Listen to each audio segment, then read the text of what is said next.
Welcome, friends. We're Bob and Fran, healthy aging coaches and authors. Today we're going to discuss a growing problem of loneliness and offer some suggestions for overcoming loneliness. If you have feelings of loneliness at times, know that you're not alone. In fact, researchers on this issue estimate that a whopping 50 to 60% of us experience loneliness, and a large percentage of that group feel lonely very often, and it can be chronic. Yes. This feeling of isolation, sadness, and unhappiness can affect people of all ages and backgrounds, and studies show it is certainly on the rise. Loneliness has even been called a pandemic by some health professionals. Loneliness can affect people in various ways and can be a lead to ill health and depression. However, there is hope for those who are suffering from loneliness and isolation.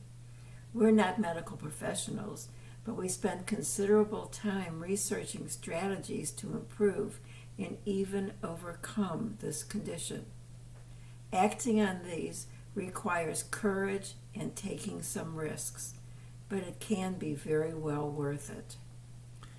Here are some ideas that we have learned for overcoming loneliness. I think the number one would be to start with small action steps. Engage in light, friendly conversation with people you see in everyday situations. Number 2 would be to befriend another lonely person. This can be uplifting for you and the person who you are trying to support. Number 3 would be to volunteer. Serving others who are disadvantaged or need help takes your mind off yourself and can lead to a new relationship.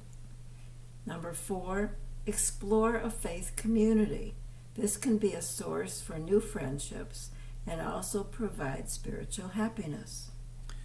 Number 5 would be to guard your personal health.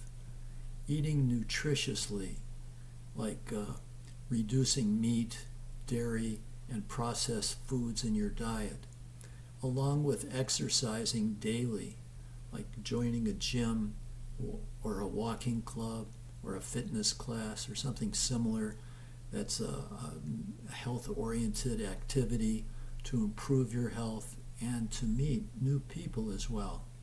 Number 6 would be to connect with a pet. Dogs can be wonderful companions. They also can get you out for walks and you can meet other dog lovers. Cats and other pets can also ease loneliness. Number 7 would be to keep an open attitude toward interacting with others. To me, this means to refrain from expecting to be rejected when you're trying to strike up a conversation or a friendship. Go into it giving others the benefit of the doubt. You may not succeed every time, but there are plenty of other people who will want to connect with you. Number 8 is to seek out like-minded people. For many, it's easier to develop friendships with those who have common interests. Look to try groups, clubs, or organizations that have that focus. Number 9 is to pursue a hobby. I really like that one. Taking on a new pursuit can be enjoyable and lead to socializing. Along that line, number 10 is take a class. This can be interesting and is a way to meet new people. Check online or in your local newspaper for a list of lessons being offered. Tip number 11 would be to be proactive with current relationships. Take the initiative to invite people you know to your home or to join you in doing something together. Number 12 would be to talk to acquaintances and strangers. An easy way to find connections in everyday life is by interacting in small ways with acquaintances or strangers you encounter. In fact, research shows that doing so contributes to our social and emotional well-being. So, when you're on a neighborhood walk, try making conversation with some people you see.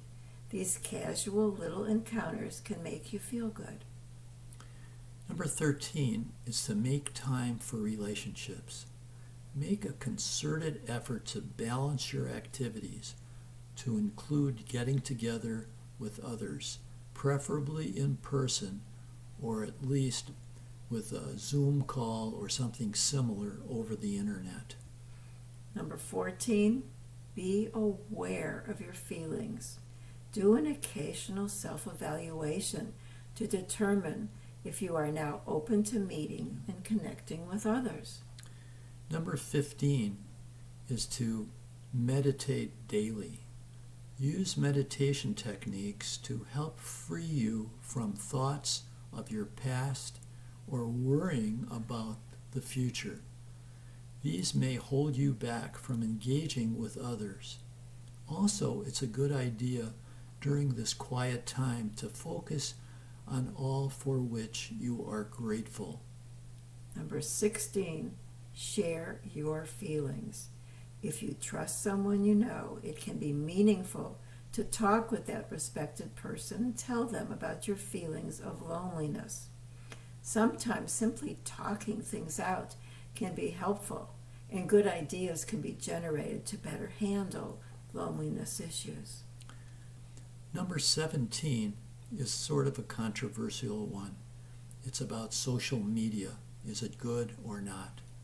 For some, using social media for messaging, posting, and following people can be fun and is a form of connecting with people and making new friends. On the other hand, some people can feel even more isolated using these online networks. Whichever you try, online socializing and discussions should not be a substitute for in-person interaction. And finally, number 18, consider professional help. If you start to feel deep concerns that you're unable to deal with profound feelings of loneliness, isolation, and or depression, you should talk to a qualified health professional. So thank you for watching today. We think this is an important video. Of course, we would love to see your comments, and if you believe this to be helpful to someone you know, please share this video with them. And we look forward to seeing you all very soon. Bye for now.